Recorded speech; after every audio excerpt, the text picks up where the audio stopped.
ایک ہے نماز ہم پڑھ لیتے ہیں، آپ نے سارا پڑھ لیا، سارا تعدیل ارکان بھی کر لی،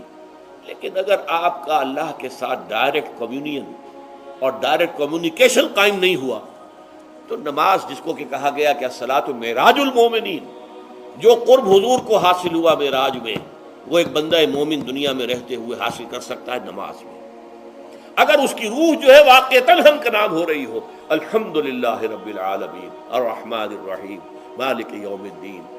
اہدنا الصراط المستقیم ایاک نعبد و اگر ہم واقعتاً ایسے کہہ رہے ہوں کہ ہمیں احساس ہو کہ ہم اللہ کے حضور میں حاضر ہیں اور عرض کر رہے ہیں، سجدہ کریں تو حدیث میں آتا ہے کہ ایسے محسوس ہو کہ گویا کہ میں نے اپنا سر اللہ کے قدموں میں رکھ دیا ہے، یہ ہے نماز۔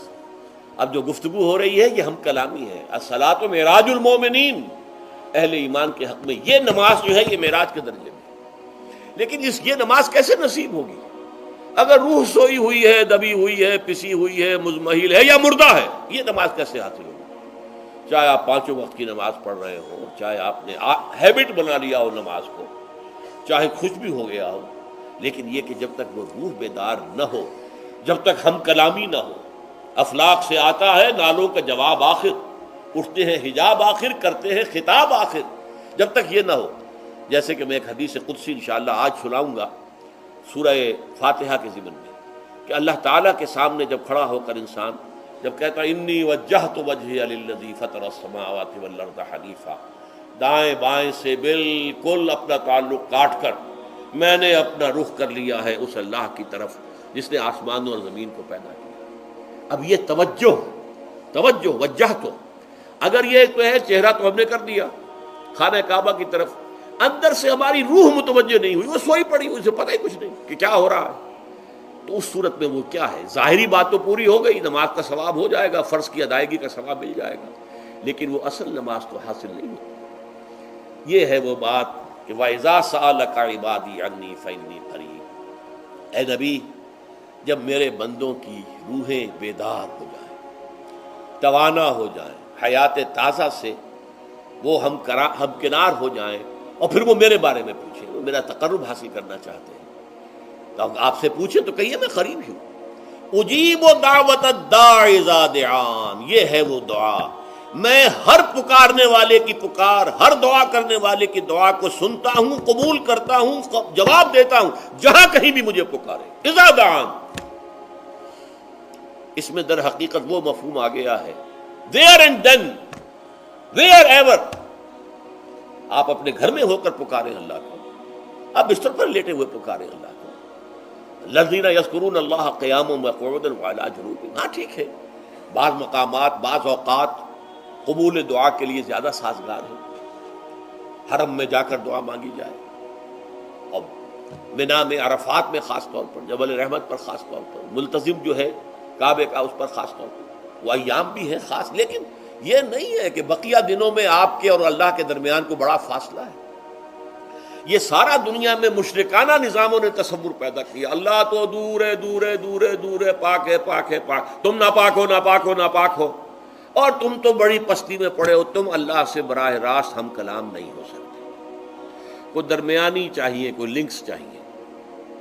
کوئی پجاری ہوگا، کوئی پروہت ہوگا، کوئی پنڈت ہوگا، کوئی پیر ہوگا، کوئی پادری ہوگا، کوئی پوپ ہوگا، اس کے ذریعے سے تم اللہ سے ہم کلام ہو، خود نہیں۔ اور جب ذریعے بیچ میں آ گئے تو ان کی مٹھی گرم کرو، ان کی چاپلوسی کرو، ان کو بھی جو ہے چادریں چڑھاؤ، ان کو نذرانے پیش کرو۔ یہ ہے بدترین ایکسپلائٹیشن جو مذہب کے ذریعے سے نوع انسانی کی ہوئی ہے۔ یہ دو ایکسپلائٹیشن دنیا میں ہوئی ہے تاریخ انسانی میں، ایک بادشاہوں کی طرف سے خراج دو ہمیں، محنت تم کرو گے کھیت میں، آدھا حصہ ہمارے پاس آئے گا، ہم عیش کریں گے، ہم سٹینڈنگ آرمیز رکھیں گے تاکہ ذرا تم بغاوت کرو تو تمہارا سر کچل دیا جائے۔ یہ ایکسپلائٹیشن بدترین، مانگنے والا گدا ہے، صدقہ مانگے یا خراج۔ دوسری طرف ہم بادشاہ ہیں، ہم چندر بنسی سورج بنسی خاندان ہیں، ہم راجپوت ہیں، حکومت کرنا ہمارا حق ہے۔ اور یہ پنڈت پروہت جو ہے وہ بھی کہیں گے کہ ٹھیک ہے، نصف لی و نصف لک وہذا قوم جاہلون، یہ عوام جو ہے ان کا خون چوسو، ہمیں یہ نذرانے پیش کریں، بتوں کو آ کے چڑھاوے چڑھائیں اور تمہیں خراج دیں اور ٹیکس دیں۔ They are to be exploited, exploit ہو رہا۔ اسلام نے آ کر دونوں کا خاتمہ کیا، کوئی ملوکیت نہیں۔ زکوٰۃ ہے تو غربا کے لیے، بادشاہ کے لیے نہیں ہے، یہ تو غربا کے لیے، لہذا کوئی ٹیکس نہیں۔ نمبر دو، اللہ سے ہم کلام ہونے کے لیے کسی دربان، کسی جو ہے پہرے دار کی مٹھی گرم کرنے کی ضرورت نہیں، جب چاہو ہم کلام ہو جاؤ۔ دل کے آئینے میں ہے تصویر یار، جب ذرا گردن جھکائی دیکھ لی۔ یہ تو تم ہماری طرف متوجہ نہیں ہوتے، ہم تو ہر وقت کہتے ہیں، ہر شب کو آخری لمحات جو ہیں، آخری جو گھنٹے ہیں رات کے، سمائے دنیا تک ہم نزول فرما لیتے ہیں تمہارے لیے، اور پکارنے والا پکارتا ہے، حل من مستغفر فاغفر له، ہے کوئی استغفار کرنے والا کہ میں اسے بخش دوں؟ حل من سائل فاعطیہ، ہے کوئی مانگنے والا کہ میں اسے عطا کروں؟ تم ہی سوئے رہتے ہو، انٹا غفیر رہتے ہو، تمہیں ہماری طرف توجہ نہیں ہے۔ اگر ہماری طرف متوجہ ہو جاؤ تو جیسے کہ اقبال نے کہا کہ میرے لیے یہ دربان جو ہے، پیران کلیسا کو کلیسا سے اٹھا دو، کیوں خالق و مخلوق میں حائل رہے پردے،